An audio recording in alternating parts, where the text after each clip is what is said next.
welcome to BBVN online classes. And in our last class we have already discussed about the fission of covalent bonds and we talked about heterolytic and homolytic fission. Today I am taking some other fundamental concepts that we use in organic chemistry, and first I am taking substrate and reagents. देखिए generally organic chemistry में cation anion means positive और negative ions नहीं बनते हैं, यहाँ पर क्या बनते हैं, इंटरमीडिएट्स बनते हैं और एक हाइड्रोकार्बन जो होता है वो केमिकल रिएक्शन में पार्ट लेता है।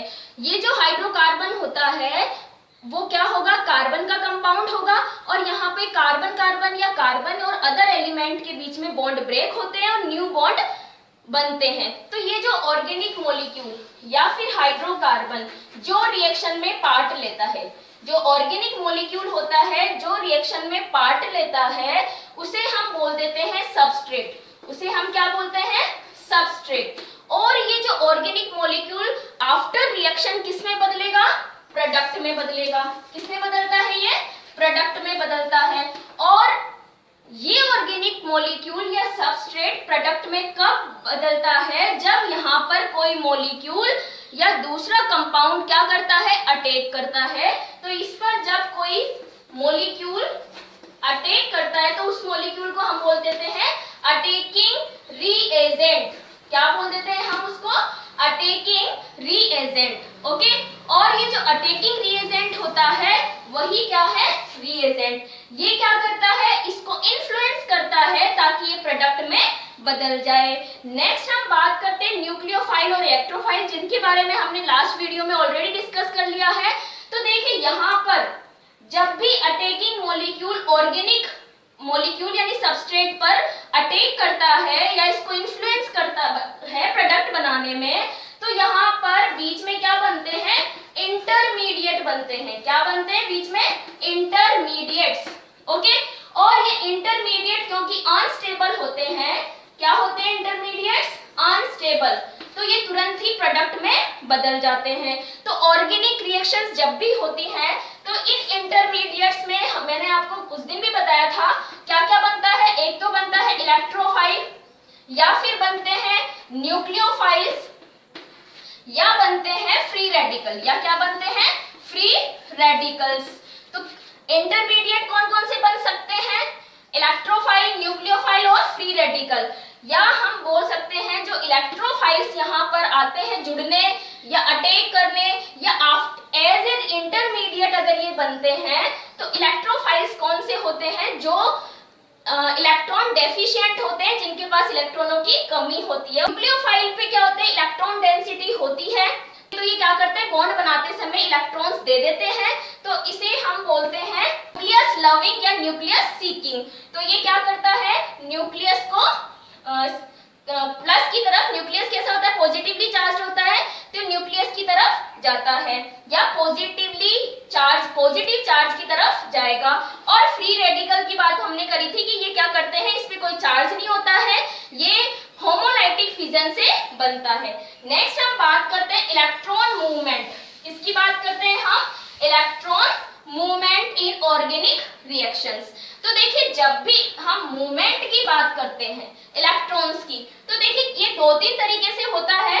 ये मैंने एक कंपाउंड बनाया, मतलब एक एटम शो किया है और इसके यहाँ पर डबल बॉन्ड है और यहाँ पर एक सिंगल बॉन्ड है, यहाँ पर कुछ भी हो सकता है। तो किस तरीके से इलेक्ट्रॉन्स का मूवमेंट होता है, देखिए एक सिंगल बॉन्ड जब बनता है तो उसमें दो इलेक्ट्रॉन होते हैं, पाई बॉन्ड बनता है तो उसमें भी क्या होते हैं, दो इलेक्ट्रॉन होते हैं। इसी तरीके से यहाँ भी क्या है, दो इलेक्ट्रॉन है। ये सिग्मा बॉन्ड है, यहाँ पर ये सिग्मा बॉन्ड है और ये पाई बॉन्ड है।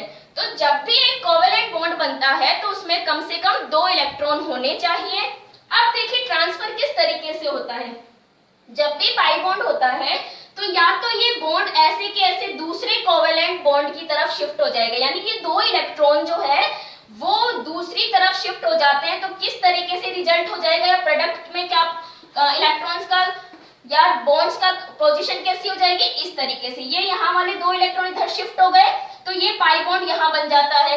ओके, नेक्स्ट जो होता है वो मूवमेंट किस तरीके से होगा कि ये दो इलेक्ट्रॉन जो होते हैं पाई इलेक्ट्रॉन्स, वो दूसरे बॉन्ड की तरफ ना जाकर इस एटम पर ही क्या आ जाए, शिफ्ट हो जाए। शिफ्ट कहाँ हो जाए, पाई इलेक्ट्रॉन्स इस एटम पर, तो कंडीशन क्या हो जाएगी यार, ये 2 इलेक्ट्रॉन यहाँ आ जाते हैं और क्योंकि इस वाइट एटम ने इलेक्ट्रॉन लिए हैं तो इसमें कौन सा चार्ज आ जाता है, नेगेटिव चार्ज आ जाता है।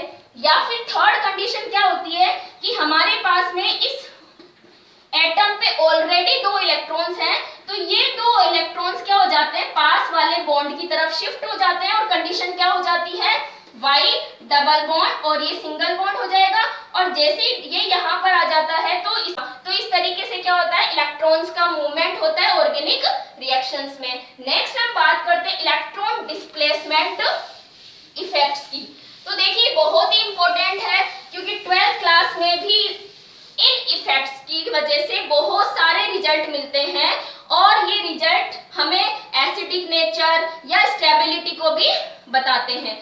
तो यहाँ पर देखिए जो इस इफेक्ट्स होते हैं और ये इफेक्ट किसकी वजह से होते हैं, because of the displacement of electrons. ठीक है, फर्स्ट है इंडक्टिव इफेक्ट, सेकंड है electromeric effect and the last one is resonance effect. तो सबसे पहले हम बात करते हैं इंडक्टिव इफेक्ट की। किसकी बात करते हैं, इंडक्टिव इफेक्ट की। तो देखिए इंडक्टिव इफेक्ट में क्या होता है, इसको हम रिप्रेजेंट करते हैं आई से। किससे रिप्रेजेंट करते हैं, आई से। 2 तरीके के होते हैं ये, plus I and minus I effect, positive inductive effect and negative inductive effect. अब देखिए इसमें इलेक्ट्रॉनों का डिस्प्लेसमेंट किस तरीके से होता है। जब भी कोई मॉलिक्यूल हमारे पास में इस तरीके का हो जिसमें 2 एटम्स या ग्रुप ऑफ एटम्स इस तरीके के हो कि उनकी इलेक्ट्रॉन नेगेटिविटी में क्या आ जाए, डिफरेंस आ जाए। और देखिए इलेक्ट्रॉन नेगेटिविटी क्या होती है, it is the capability to attract the electrons. ये ऐसी कैपेबिलिटी होती है जो इलेक्ट्रॉन्स को अपनी तरफ खींचती है। तो यहाँ पर कार्बन और क्लोरीन इन दोनों की बात मैं जब भी करती हूँ तो हमें पता होना चाहिए, या हम इसके बारे में डिस्कस करेंगे इनऑर्गेनिक केमिस्ट्री में, कि यहाँ पर क्लोरीन क्या है, मोर इलेक्ट्रोनेगेटिव है। क्या है क्लोरीन, मोर इलेक्ट्रोनेगेटिव। तो ये क्या करती है, ये जो शेयर्ड इलेक्ट्रॉन है कार्बन और क्लोरीन के बीच में, ये जो 2 इलेक्ट्रॉन्स हैं वो 2 इलेक्ट्रॉन जो होंगे वो इन दोनों एटम्स के बीच में ना होकर वो क्लोरीन की तरफ क्या हो जाते हैं, शिफ्ट हो जाते हैं। क्यों शिफ्ट हो जाते हैं, बिकॉज क्लोरीन की इलेक्ट्रॉन्स को अट्रैक्ट करने की capability that is electronegativity carbon से क्या होती है, ज्यादा होती है। तो इसकी वजह से ये क्या कर लेते हैं, इलेक्ट्रॉन डेंसिटी जो होती है, ये जो 2 इलेक्ट्रॉन होते हैं वो क्लोरीन की तरफ शिफ्ट रहते हैं और कार्बन से क्या होते हैं, दूर रहते हैं। तो देखिए जब भी हमें पता है जो इलेक्ट्रॉन लेता है उस पे नेगेटिव चार्ज आता है, लेकिन यहाँ पर देखिए ये जो इलेक्ट्रॉन का डिस्प्लेसमेंट हुआ है वो कंप्लीटली या परमानेंट नहीं हुआ है, ये कैसा है, टेम्पररी है। ठीक है, तो क्योंकि ये परमानेंट नहीं हुआ है इसलिए हम क्लोरीन को बोल सकते हैं कि इस पे कौन सा चार्ज आ जाएगा, पार्शियल नेगेटिव चार्ज। पार्शियल मतलब टेम्पररी या थोड़ी समय के लिए, और इस तरीके से इस कार्बन पे क्या आ जाता है, पार्शियल पॉजिटिव चार्ज आ जाता है। अब देखिए ये दूसरी चीज, तो जो मोर इलेक्ट्रोनेगेटिव होता है, क्या होता है, मोर इलेक्ट्रोनेगेटिव होता है एटम, वो क्या करता है, इलेक्ट्रॉन्स को अपनी तरफ खींचता है। क्या करता है, इलेक्ट्रॉन्स को अपनी तरफ अट्रैक्ट करता है। तो उसके इस इफेक्ट को हम बोलते हैं माइनस आई इफेक्ट।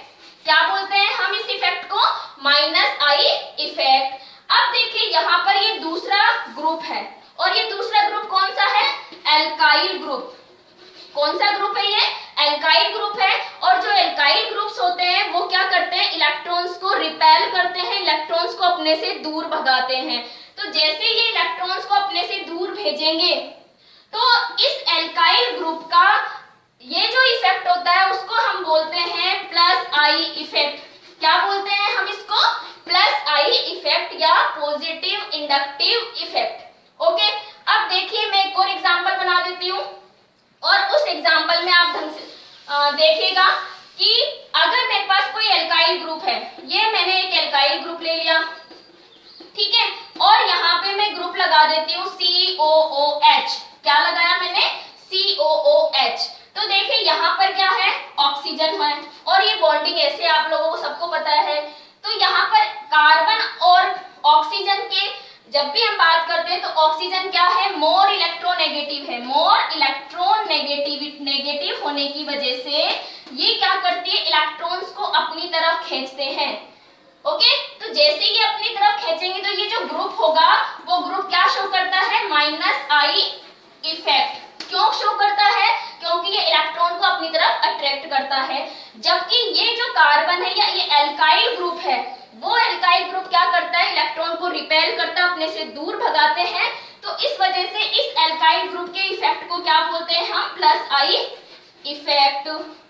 ठीक है, अब देखिए एक चीज और, इस ग्रुप पे यहाँ ऑक्सीजन पे क्या आ जाता है, पार्शियल नेगेटिव, फिर यहाँ पर पार्शियल पॉजिटिव, और पार्शियल जो पॉजिटिव चार्ज होगा वो धीरे धीरे डबल पार्शियल पॉजिटिव और ट्रिपल पार्शियल पॉजिटिव आता जाता है, और 3 एटम्स के बाद में जो ये पॉजिटिव है चार्ज वो क्या हो जाता है, कम हो जाता है।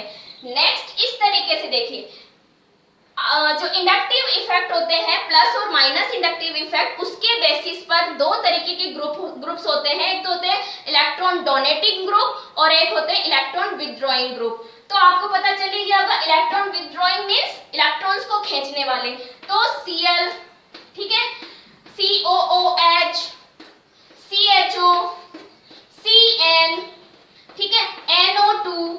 तो ये सारे के सारे ग्रुप्स जो इलेक्ट्रॉन्स को अपनी तरफ खींचते हैं, इन ग्रुप्स को हम क्या बोलते हैं, इलेक्ट्रॉन विथड्रॉइंग ग्रुप्स। क्या बोलते हैं हम इनको, इलेक्ट्रॉन विथड्रॉइंग ग्रुप्स।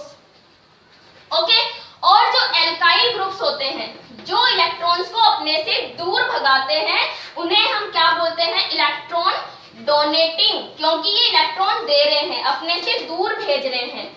ठीक है, तो इस ग्रुप को या एल्काइल जो ग्रुप्स होते हैं उनको क्या बोलते हैं, इलेक्ट्रॉन डोनेटिंग ग्रुप्स बोलते हैं। ओके, तो इस तरीके से जो ग्रुप ऑफ एटम्स या एटम्स होते हैं उनको 2 पार्ट में डिवाइड किया गया है because of inductive effect. Next हम बात करते हैं इलेक्ट्रोमेरिक इफेक्ट की। तो देखिए इलेक्ट्रोमेरिक इफेक्ट में क्या होता है, ये भी 2 तरीके के होते हैं, पॉजिटिव और नेगेटिव। इलेक्ट्रोमेरिक इफेक्ट भी कितने तरीके के होते हैं, 2 तरीके के। ठीक है, और इसको करते हैं रिप्रेजेंट कैपिटल E से, और 2 तरीके के होते हैं, positive E and negative E। Positive electromeric effect और नेगेटिव इलेक्ट्रोमेरिक इफेक्ट। अब देखिए इसमें क्या होता है, जब भी यहाँ पर मैं एक एग्जांपल ले लेती हूँ इस तरीके से, तो जब भी एल्कीन, मैंने यहाँ एल्कीन ली है, और एल्कीन पे देखिए मैं क्या करती हूँ, एक इलेक्ट्रोफाइल लेके आती हूँ। क्या लेके आ रही हूँ मैं, एक इलेक्ट्रोफाइल या E+ लिख देती हूँ मैं। इलेक्ट्रोफाइल को हम कैसे लिखते हैं, E+। ओके, तो जैसे ही इलेक्ट्रोफाइल यहाँ अटैक करने आता है तो हमें पता है इलेक्ट्रोफाइल क्या होता है, इलेक्ट्रॉन डेफिशिएंट होता है, उसके पास इलेक्ट्रॉन्स नहीं होते हैं। तो जैसे ही ये कार्बन पे अटैक करेगा, यहाँ पे कार्बन पे जैसे ही अटैक करेगा तो इसको क्या बनाना होगा, कार्बन के साथ में बॉन्ड बनाना होगा। तो जैसे ही ये बॉन्ड बनाता है, ठीक है, तो मैंने अभी आपको बताया कि एक बॉन्ड बनाने में 2 इलेक्ट्रॉन हमें चाहिए। तो ये कार्बन से जैसे ही अटैक करेगा या बॉन्ड बनाने आएगा तो कार्बन को इसको इलेक्ट्रॉन्स प्रोवाइड करने पड़ेंगे। तो जैसे ही ये इलेक्ट्रॉन प्रोवाइड करेंगे तो इलेक्ट्रॉन्स कहाँ से आएंगे, ये जो पाई इलेक्ट्रॉन्स होते हैं वो यहाँ इस कार्बन पे शिफ्ट हो जाते हैं। ठीक है, जैसे ही ये 2 इलेक्ट्रॉन इस कार्बन पे शिफ्ट होते हैं तो क्या होगा, यहाँ पर इन दोनों के बीच में तो क्या बन जाएगा, बॉन्ड बन जाएगा। और इस कार्बन पे, क्योंकि इस कार्बन ने अपना एक इलेक्ट्रॉन दिया है, देखिए कंडीशन क्या हो जाएगी, जैसे ही ये पाई इलेक्ट्रॉन कार्बन पे आएंगे तो ये 2 इलेक्ट्रॉन्स जो इस कार्बन के यहाँ से आए हैं उनको ये कार्बन इलेक्ट्रोफाइल के साथ में बॉन्ड बनाने में काम में ले लेगा, और इसका जो ये पॉजिटिव चार्ज है वो उस कार्बन पे चला जाएगा जिस कार्बन की वैलेंसी सेटिस्फाइड नहीं है। ठीक है, किस कार्बन पे चला जाएगा, जिस कार्बन की वैलेंसी सेटिस्फाइड नहीं है, इस तरीके से। तो देखिए इस कार्बन में 1 2 3 और यहाँ पे डबल बॉन्ड था अभी, तो इसका क्या थे, 4 बॉन्ड हो चुके थे, बट अभी कितने 1 2 3। ठीक है, तो ये पॉजिटिव चार्ज किस पे आ गया, इस कार्बन पे। तो हम इसको बोलेंगे पॉजिटिव इलेक्ट्रोमेरिक इफेक्ट। क्यों बोलते हैं कि जब भी कोई इलेक्ट्रोफाइल अगर किसी कार्बन पे अटैक करता है तो पाई इलेक्ट्रॉन उसी कार्बन पर आते हैं जिस पर इलेक्ट्रोफाइल अटैक करता है, तो इसे हम बोलेंगे पॉजिटिव इलेक्ट्रोमेरिक इफेक्ट। अब देखिए नेगेटिव में क्या होता है, अगर नेगेटिव में न्यूक्लियोफाइल अटैक करने आएगा, कौन आएगा, न्यूक्लियोफाइल अटैक करने आएगा। अब यहाँ पर देखो जैसे ही न्यूक्लियोफाइल इस कार्बन पे आता है बॉन्ड बनाने के लिए, तो इसके पास क्या है, ऑलरेडी इलेक्ट्रॉन्स है, इसे इलेक्ट्रॉन्स की जरूरत नहीं है। तो जैसे ये अपने इन दो इलेक्ट्रॉन को यूज में लेके कार्बन के साथ में बॉन्ड बनाता है, तो देखिए इस कार्बन को देखिए आप, 1 2 3 4 5 कितने बॉन्ड्स बन गए, 5 बॉन्ड्स बन गए, जो कि क्या है, पॉसिबल नहीं है। तो कार्बन बोलेगा या कार्बन क्या करता है, इस पाई इलेक्ट्रॉन को ब्रेक करेगा और इसके दो इलेक्ट्रॉन्स को किस पे शिफ्ट कर देगा, अपने पास वाले कार्बन पे। तो ये पाई इलेक्ट्रॉन कहां चले जाएंगे, इस पर चले जाएंगे। तो जैसे ही न्यूक्लियोफाइल अटैक करेगा तो पाई इलेक्ट्रॉन उस कार्बन पे नहीं जाता है जिस पे न्यूक्लियोफाइल अटैक करता है। तो इस कंडीशन को हम क्या बोलते हैं, नेगेटिव इलेक्ट्रोमेरिक इफेक्ट। तो क्या हो जाएगा कंडीशन, इस तरीके से हो जाएगी, यहाँ तो बन जाए, यहाँ तो जुड़ गया न्यूक्लियोफाइल और ये दो इलेक्ट्रॉन यहाँ चले जाएंगे, और इस कार्बन ने, क्योंकि ये दो इलेक्ट्रॉन में से एक तो इसका था और एक इस कार्बन का था, तो दोनों इलेक्ट्रॉन ले लिए, तो इसमें क्या आ जाएगा, न्यूक्लियोफाइल जो माइनस चार्ज लेकर आ रहा था वो इस कार्बन पे आ जाएगा। अब फटाफट से देखिए पॉजिटिव इलेक्ट्रोमेरिक इफेक्ट में क्या होता है, जो इलेक्ट्रोफाइल अटैक करता है तो जो पाई इलेक्ट्रॉन होते हैं उसी कार्बन पे जाते हैं जहां पर इलेक्ट्रोफाइल क्या करता है, अटैक करता है। देखिए पाई इलेक्ट्रॉन उसी कार्बन पे आ रहे हैं, तो इसको तो बोलते हैं पॉजिटिव इलेक्ट्रोमेरिक इफेक्ट। लेकिन जब न्यूक्लियोफाइल अटैक करता है तो जो पाई इलेक्ट्रॉन होते हैं वो उस कार्बन पे नहीं जाता है जिस पर न्यूक्लियोफाइल अटैक करता है, ये कहां जाता है, पास वाले कार्बन पर। तो इसे हम बोलते हैं नेगेटिव इलेक्ट्रोमेरिक इफेक्ट। नेक्स्ट हम बात करेंगे नेक्स्ट वीडियो में रेजोनेटिंग इफेक्ट की। Thank you.